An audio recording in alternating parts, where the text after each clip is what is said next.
All right. Into the afterlife with into the next life with Drew and me. Okay, that song means we are starting the Drew and Me podcast. Welcome to Drew and Me podcast. Today we are joined by local Philly comedian Erin Dohony. Hey, how's it going? Pretty good. So Erin, is there anything you want to promote? Oh, can I promote something down here in Atlanta? Absolutely. Okay, I do. I mean, I love being from Philly. It's nice to be back in Philly when I do go visit. But I'm booked on a July 17th show at Roll Call Theater down here in Georgia. So that's where I'll be. I'll be doing some stand-up. It's gonna be a fun time. I'm looking forward to it. Very cool. Who's headlining? I don't know who the headliner is. That's a good question. I think it might be more of like a showcase sort of deal. Very cool. Very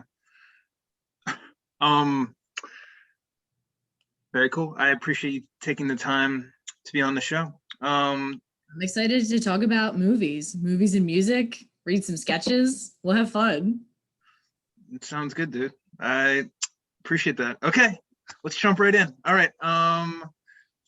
We're gonna do a sketch. The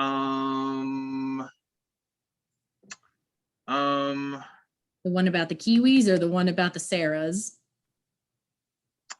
Which one would you like to do?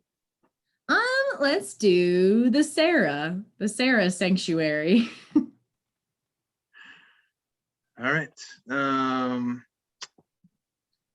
right. Please bear with us 1 second. Just gonna get everything going. All right, Erin. Okay. Very cool. All right. I will be playing the name enthusiast, and you'll be playing the character called Soren. All right. Name enthusiast and Soren enter the name sanctuary. Sarah! Sarah! Sarah! Why Sarah? Why not Sarah? Sarah! Sarah! Because is it Sarah with an H or is it Sarah with an A? Does it come late or does it come early? It comes early. This is not a doctor's office. You don't say, ah. Oh, maybe you? No, you don't. Okay, well, what about the word serotonin? Acceptable use of Sarah because it's toned up. Indeed. Certainly. So multiple Sarahs do exist? They do. Oh, case closed. Okay, that was a happy ending. There we go. Okay. Right. Enjoyed that. It was fun. Very cool. Okay, so let's jump into movies. Movies. So American Beauty.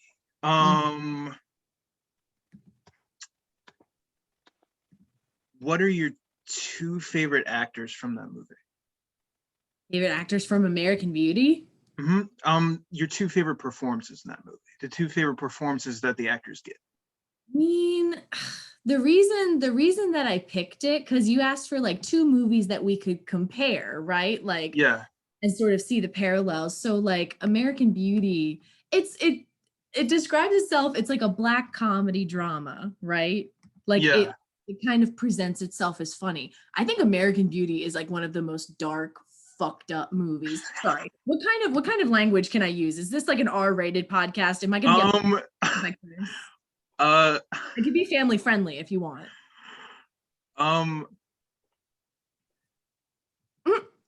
Uh, whatever you're comfortable with doing is fine, but I Okay, guess good. like It's your trying to keep podcast. like I guess like it would be cool if kids could listen to it. So trying to keep the language um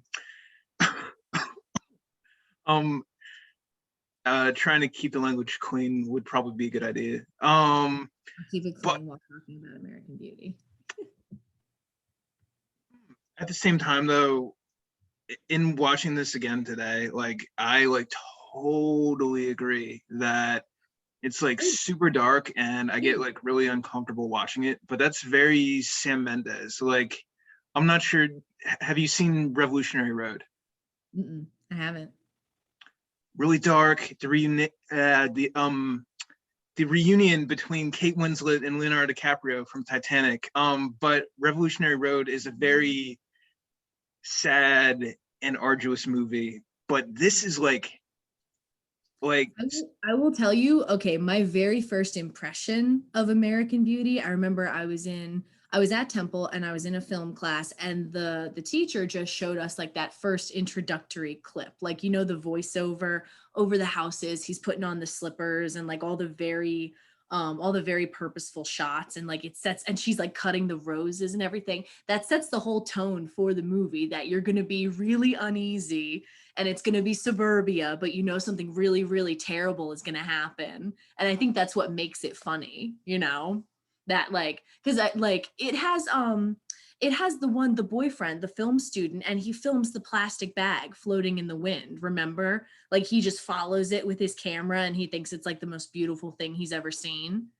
And that is like the most unsettling part to me, that the boyfriend is just like that he's down for murder and also he's just like, I don't know, pining after plastic bags. There's more to it, I'm sure. I'm oversimplifying it. But yeah, that's what I like about the movie. mm, um You just rewatched it today, you said? yeah mm, um and yeah um uh mm, um I do agree that that's kind of unsettling, and there's a lot more unsettling things that happen. And Oh yeah. How creepy Lester is. Just Kevin Spacey's something that I thought like was so, especially going back and rewatching it. I mean, Kevin Spacey, he's an amazing actor. Apparently, he's a dirtbag in real life, and all sorts of stuff came out about him. But he really was at like the top of his game in this movie, like in terms of being like this sinister character. You know what I mean? Like he really is like this low key. It reminded me of Breaking Bad a little bit, that it's just like a suburban white guy who on the inside is like kind of a monster or struggling with a monster inside. I don't know. uh, um Did you feel that as well? What did you like upon your rewatch? What did you take away from the movie? mm, um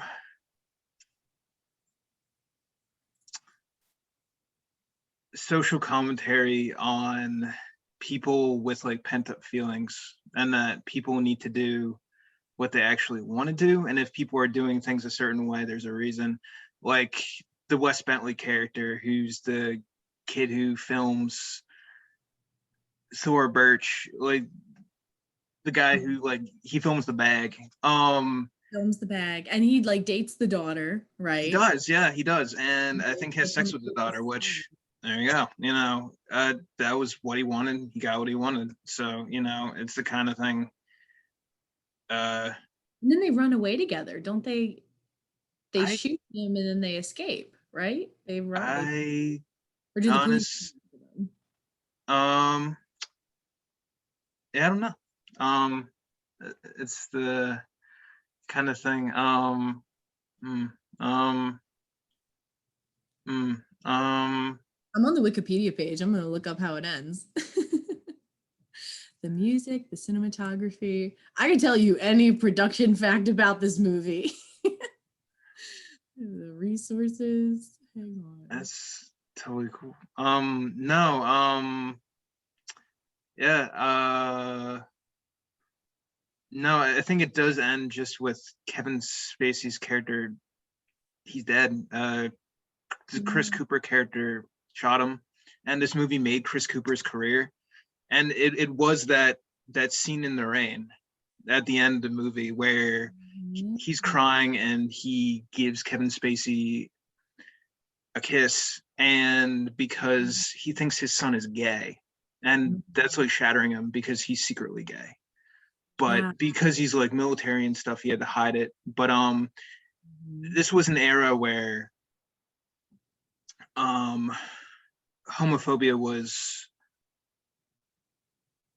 more rampant, and being homosexual was People were still scared, more rejected. Openly scared enough to like shoot somebody over it. You make a good point about that. Because I think homophobia still does exist, but I think we deal with it better. And I think people are more accepting, and I think there's more information present. And I think there's more language. There's more language surrounding it to help. And I think people that are gay are better represented in the media too. So, and I think it's great for kids to be well adjusted.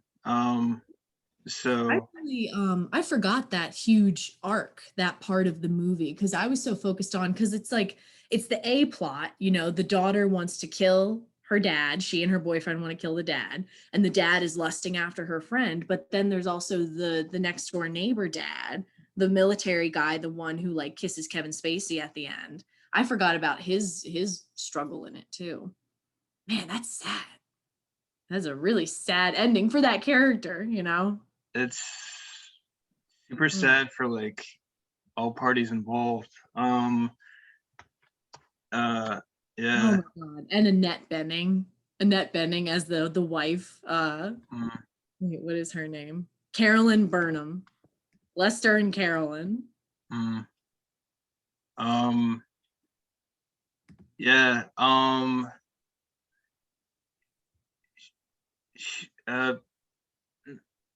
Yeah, I feel like it's an underrated Annette Bening performance because it's really layered and very versatile. And like at the beginning when Kevin Spacey's doing the voiceover, like he's like, okay, she's obviously pretending right now. And then you see what she's like when she's real. And she's just like kind of really bored and kind of upset with everything and just like super bored and super upset. And that's why she has an affair. And technically Kevin Spacey does too. If you construe it that way, which I actually just kind of did, which you can. And in modern day society, that situation could still be kind of worse. Maybe that's why Sam Mendes had that character die. I don't know. You would have to ask Sam Mendes. But no, he directed a beautiful film. And I watched the movie American Hustle recently, and you can definitely see the Sam Mendes influence on what David O. Russell did in American Hustle, which is how the characters are, how the shots look, and how the characters kind of behave. Like you can tell there's a Mendes influence, and it kind of wants to be dark, but because it's a Russell, it has a lighter touch to it. Even though really dark stuff happens, it has a lighter touch. With Sam Mendes, like it's very uncomfortable. Like the music is unsettling. Like the music is really unsettling, which is kind of a key difference between a Russell and Mendes. Like a Russell kind of uses music to kind of calm the waters a bit to get people in like a good mood, where Sam Mendes, it just like kind of heightens the uncomfortable and heightens like the impact.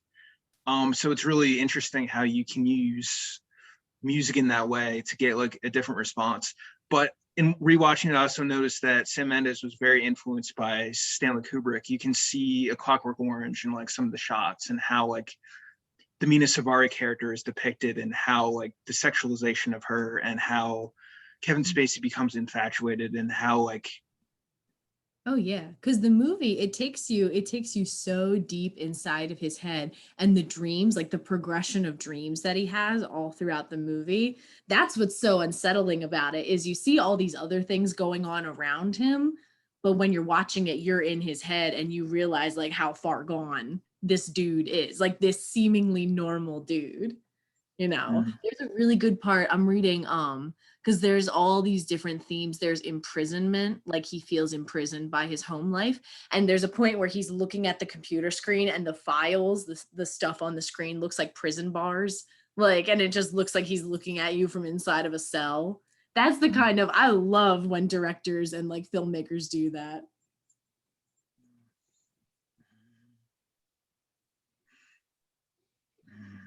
um having good imagery is incredible, and it's something you might not pick up in a first watch, so it's something the second watch. But this is the type of movie, if you watch it once, it'll hit you really hard. So it's the kind of thing you might not want to rewatch it, but if you watch it without the sound on, that would be something you catch, and you don't get impacted by the music. So you could watch it without the sound on, could be doing homework on your computer, or you could be reading something, and just kind of, keep looking at what's going on. But it could take a lot of the impact out of it. So honestly, if I rewatch this, I'd probably watch it without the sound on because I'm personally very responsive to sound. So yeah. Mm, um, mm, yeah. Why do you think it's called American Beauty? Like, what do you think the title means? It's supposed to be tragic. It's like this is a well, it's supposed to have an art house type feel, and it's almost art house within art house, and that's actually really genius about it, because Wes Bentley's filming a movie in the movie. So, um, um, like that's a cool effect, and it's not even clear whose POV it is. I guess it's Kevin Spacey's POV. Mhm. It's his POV with so I guess it is him telling the story, because he does the It starts voiceover. and it ends with him. It's a voiceover in the beginning and a voiceover in the end. And he's just like reflecting, oh, because in the very beginning he says how he's gonna die, right? He's like, I'm about to die in like a week or something, or a couple months. I don't know. You remember that part? No, I don't. I'm pretty sure he addresses it right up front. Maybe mm, I'm making it up.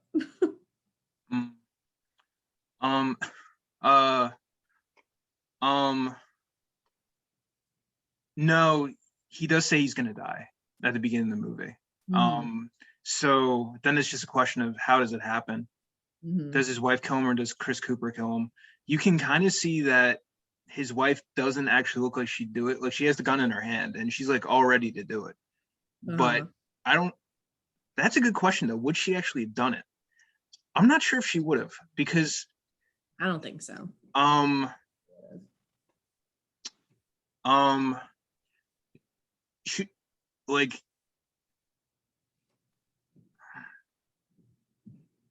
but she didn't calm down until she saw his dead body though. So the dead body definitely calmed her down. So there might have been violence. Like, I think there would have been a shot fired, but he probably wouldn't have died. It probably would have been a flesh wound. But Chris Cooper's a military guy, and he looks like a, and he's really pissed off, because he was like, Kevin Spacey, I love you, I'm gonna kiss you, and then it wasn't reciprocated. And of course I'm saying this, and I mean the characters. So, and it wasn't reciprocated, so he kills him. And because he knew that Kevin Spacey corrupted his son, and then he was like, okay, well, I'm attracted to you, so I'm gonna kiss you. And he was like, okay, you corrupted my son, and then you rejected me, so you're done.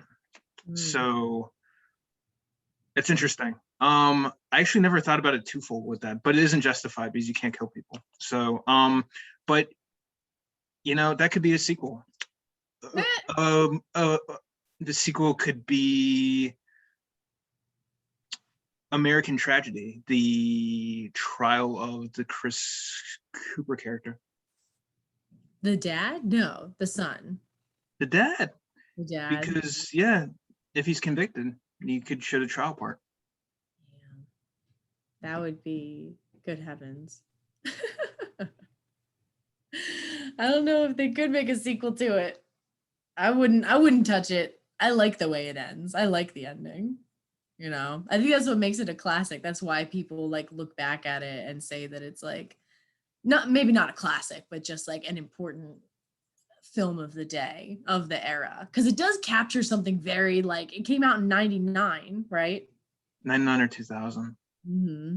Just it's very, the computers, the phones, the cars, the outfits, everything, the camera, like the way that the guy is making the movie, the camera's huge, it's enormous. Yeah. No, like sometimes we forget how big cameras used to be. So it's honestly that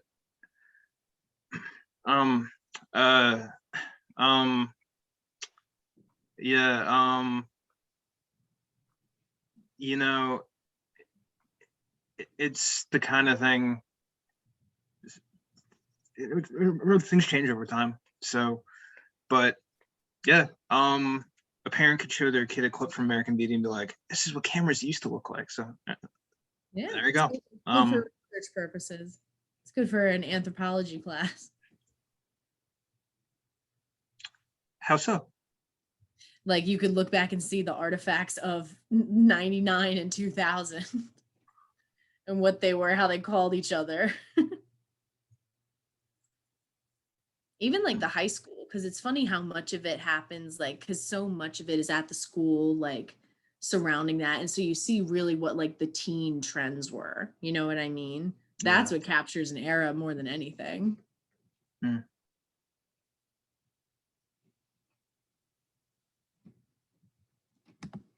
Wait, did you also watch The Devil Wears Prada today? I did. I watched them both. Sorry,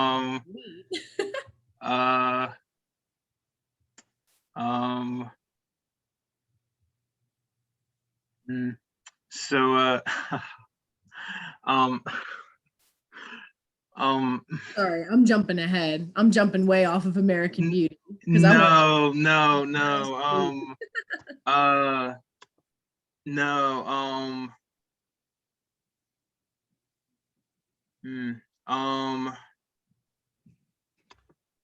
Let's see.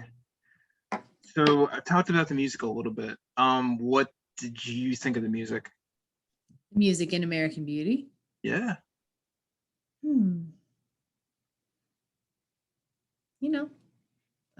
Unsettling. The way it kind of, I don't know, because there were so many tense scenes, especially like the end chase, like with the gun, like just like creeping around the house, and like the murder plot that the boyfriend and the daughter like move forward. So it does a good job of like having you're scared, you're like on the edge of your seat, and you don't. I remember like the very first time I watched American Beauty, I was like, I don't know what's gonna happen, and I was really, really invested in the characters, and I wanted to like, see how because you know that he's gonna die, Kevin Spacey's gonna die, but you just don't know how or who.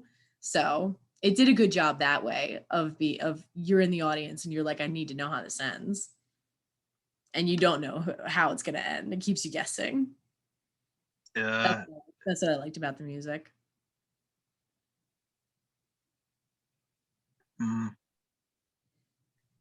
Definitely will make you want to watch the whole thing. So that is interesting. And that's something that kind of goes over my head because I'm watching it a second or third time or fourth or fifth. So, on rewatches, you already know the plot. So it's the kind of thing you're just looking for like the other elements. But like you said at the beginning, like this movie it's really dark and it really like freaks you out, and Especially even it though still the did that to me. music. Sorry, go ahead. No. Like the impact of it still really got to me. Yeah, the music, I remember whatever music plays when he has that, like he's sitting on the bleachers and he has the dream sequence where he's like super into the daughter, like the cheerleader. That part, it's just like it's very unsettling because it's quiet and it's just one like quiet song, and it like makes you pay attention, and you're just like, oh, this is something very like dark happening, or just like fucked up in his mind, you know. Um, And also, I remember seeing it parodied. The first, I didn't even know that it was a scene from American Beauty because Family Guy made fun of it. And it was like Peter wanting chicken wings or something. And he was the guy from American Beauty, and the chicken wing was dancing on like the basketball court. And it was the same soundtrack. It was pretty dumb, but also pretty funny. that's cool. Mm. That's cool. Um,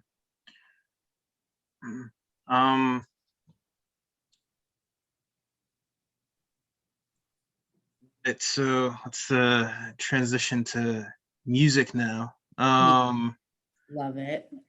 Um, let's see. Um, uh, let's see. What is the first song you want to talk about? The first song of the 5 that I picked. Of the 5 you picked. Uh, Well, what do you want to talk about them? Just like the artists and the lyrics and stuff? Where were you when you first liked it? Hmm. Oh, okay. I sent you Chica, Mm-hmm. Songs About You. That's a great song. Chica is a rapper from Alabama. She's 24 years old. She was putting out music like 2018, and then put out an album in 2020, and her album Industry Games is really good. And when she released it, I remember it was the very first part of lockdown, like in the pandemic. Like she put out her album March 2020, and I just listened to it on repeat. And Songs About You has a great lyric video. All of the stuff that she puts out on YouTube has like corresponding cartoons and animations that go along with it, and it's fun to watch. You just kind of chill out and listen to the music, but also it's like playing a video game almost. It's a good time. Have you heard the song before? Did you get a chance to check it out? I did. Yeah, I really enjoyed it. It kind of reminded me of like a little bit of Lauryn Hill, a little bit of uh, um, a little bit of Missy Elliott, and the theme song to the '90s show.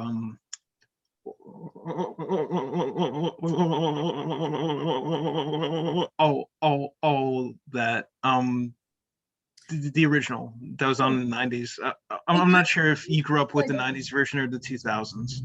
Yeah, this is all that. This is all. I haven't thought about that song in a while. They are alike, though. I never noticed that. Yeah. I hadn't heard Chica before, but I really enjoyed listening to it a lot. I think she has a really good sound. I think it's Great songs. Like I every time she puts out a song, I get really excited. I love following her because she's putting out new music recently, and just being great. You mentioned you liked Janelle Monae, the other song that I sent, yeah. Yeah. Pink. Have you seen the music video for Pink? No, I haven't. Great music video. Tessa Thompson is in it, and they're in the desert, and they're being beautiful, and they're running around and singing about their vaginas, essentially, is what the song Pink is about. That's why I Mm, love it. mm. Um I feel like you should take a moment and just watch the music video for Pink now. And I'll like gauge. I want to see what your face is. Because it's a very beautiful music video, Drew. Um, You don't have to. Don't feel peer pressured to watch a music video. okay. Um, hmm, yeah, yeah, I might check it out. But no, Janelle Monae, super talented, Incredible. really good actress too. If you've seen the movie Hidden Figures, she was really good in Hidden Figures. Mhm. And wait, what the heck else? She was in some horror movie. Oh, Antebellum, right? With the butterflies. I'm not sure. It's some kind of like psychedelic, like time traveling, or she goes to different time periods, but I never ended up seeing it. I just saw a bunch of trailers for it. Hmm. Yeah. Um, hmm. um, um, no, yeah, that's really cool. I should definitely listen to this more Janelle Monae. I'll, I'll I'll have to check that out.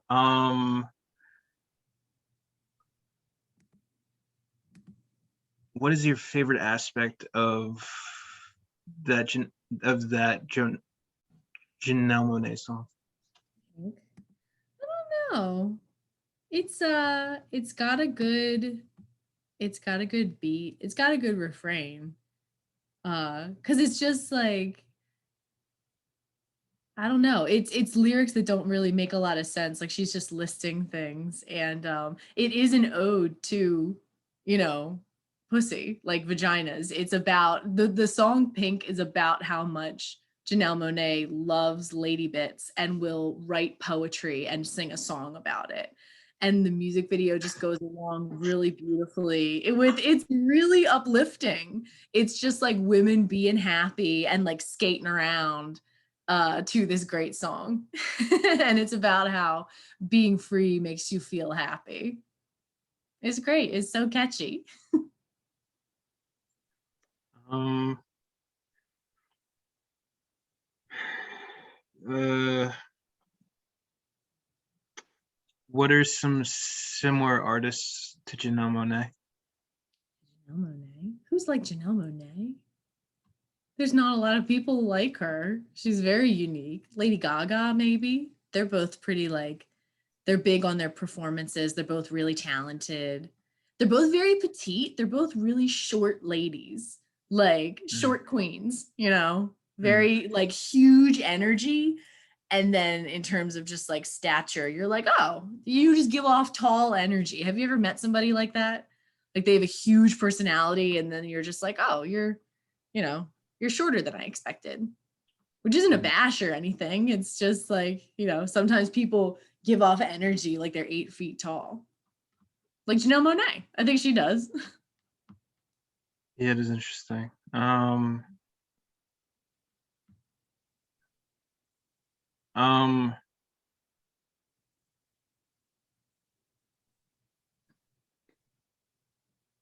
What other songs did I send you? I can't even remember. uh, Tina Turner. There was Tina a Tina Turner. Turner song in there. Love some Tina Turner. Simply the best. The reason I sent you that song is because I just watched the documentary about her. And Oh yeah. simply the best is how the documentary ends. Yeah.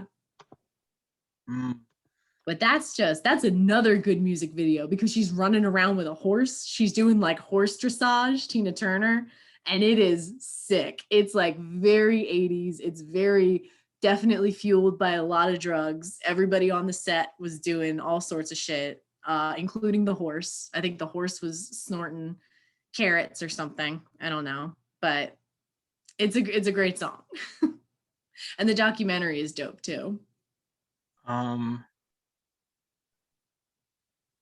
um,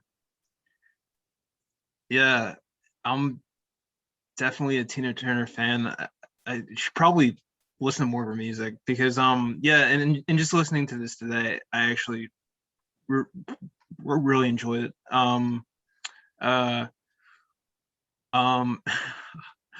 um yeah, that was a good time. Yeah, I'd say it's I consider it to be kind of a bop. Okay. I also consider it a bop. I can listen to that song on repeat and I don't get tired of it. It occupies that category of my brain. Like, and it'll get you going. Like, if you need to wake up or if you need your mood to be lifted up, listen to Tina Turner. Not like the sad Tina Turner, because she is very good at like belting out like heartbreak and emotion and all of that. The happy songs are really happy, but just like Tina Turner can also make you very, very down in heartbreak. But she, that's what talented ladies do. They do it all. They do the whole emotional spectrum. I'm sure Janelle Monae has some sad songs. She must have some sad songs. I think she does.